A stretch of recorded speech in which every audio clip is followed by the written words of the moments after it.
تعالوا بينا النهارده في المطبخ بتاعنا نعمل الكريمة الكدابة أو كريمة الحلويات. طبعا أهم حاجة في الوصفة إن إحنا بنحتاج للبن وعليهم معلقتين كبار من كريم شانتيه، وطبعا معلقة نشا كبيرة أو معلقتين حسب الكمية الموجودة عندك، وكمان معلقتين من دقيق السميد. وطبعا هنضيف كمان اختياري مش إجباري السكر ورشة الفانيليا.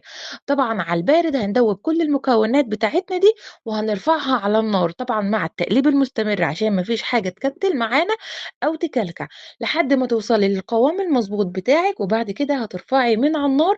وأهم حاجة بقى إن أنتِ هتغطّي معاكِ الخليط بتاعِك بstretch wrap أو أي حاجة بلاستيك تكون لازقة كويس جدًا على السطح بتاع الكريمة علشان ما تعملش معانا قشرة. وطبعًا في الآخر هنعمل مجرد ما تبرد هنضرب بالهاند بلندر، وطبعًا اضبطي بقى في كل الحلويات بتاعتِك وهتدوقي أحلى كريمة ممكن تعمليها، وبألف هنا يا رب عليكم وعلى صحتِك وshare للوصفة وsave.